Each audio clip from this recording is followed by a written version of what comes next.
Welcome, everyone, to the Firing Demand podcast. On today's episode, we talk about life after the cubicle, as Ken and I have traveled the world and managed our businesses over the last 18 months. Be sure to stay tuned to see how we paid for all of our flights using reward points from our business credit card. Ken, what's going on, man? David, what's up? I'm excited to be in the studio today. It's been a while, and kind of share our story with the audience on testing out being a digital nomad. David, what is a digital nomad? Well, by definition, this is a person who earns a living working online in various locations of their choosing, rather than a fixed business. And, I first heard about digital nomadism probably like 7 or 8 years ago. We started, I was working at an accounting firm and my wife was working at a counseling agency. In the morning, we'd both get our morning cup of coffee and drive to work.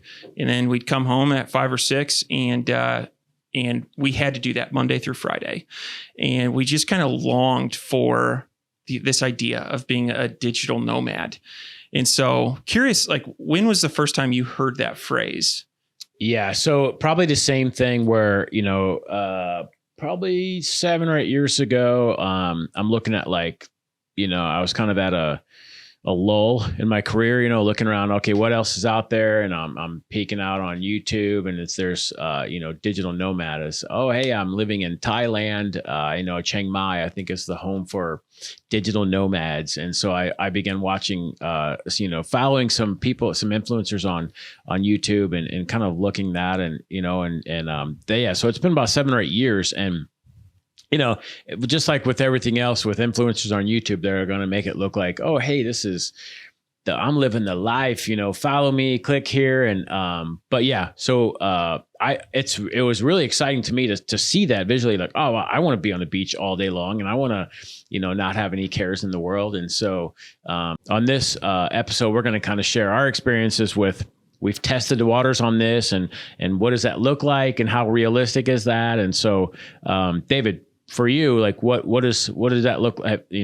What does it look like for you to being a digital nomad? Yeah, absolutely. So I would say from the time I learned about it until the time both my wife and I were digital nomads was probably 3.5 years. When we were working the 9 to 5s, we had this idea of, maybe getting an RV and traveling all over the place and, working out of the back of a van or in coffee shops all around the world. And what I can tell you is we spend a lot of time at home.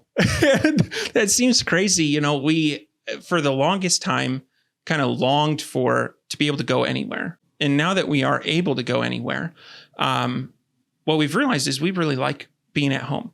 I would still say I'm a digital nomad. I still identify as that, even though I'm not, working from a laptop, in a coffee shop. Anyway, that's kind of what it looks like in my life. Ken, what about you?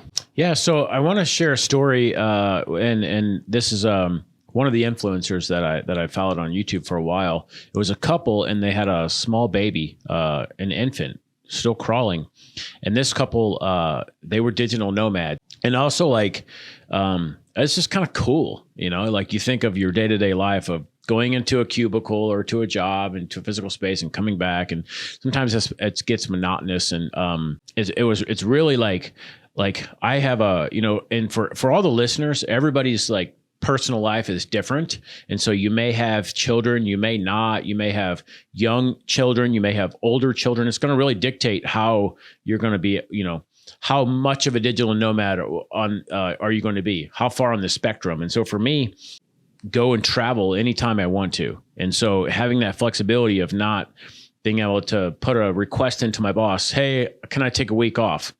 No, there is none. It's like, hey, next week I'm going to be here. Next week I'm going to be here. And having that flexibility, to me, at this stage of my life, that's kind of what I'm flexing in terms of being a digital nomad.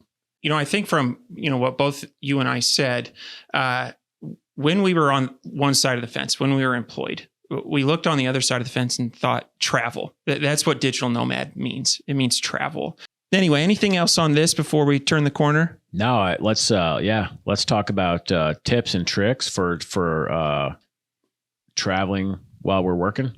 Absolutely. So I would say one thing is having a solid laptop.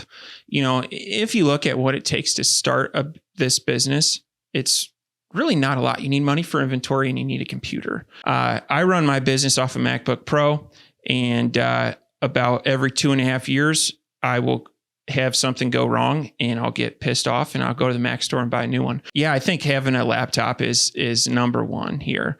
And I like monitors, and I run two 27s off of my MacBook, and that's a great setup. Nice.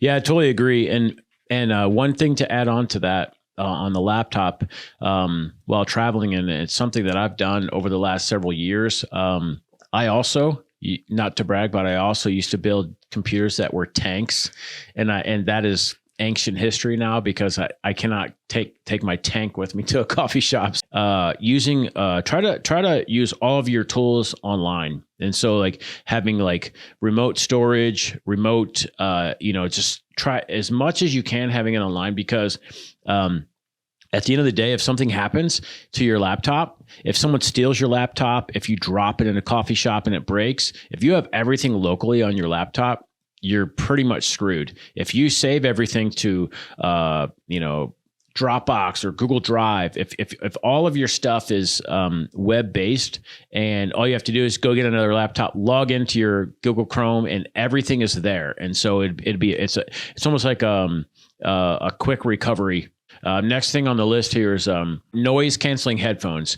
And so if you're in a coffee shop, if you're in an internet cafe, wherever, busy place, working and being able to be on a meeting with noise canceling headphones is huge. But definitely those are a must have.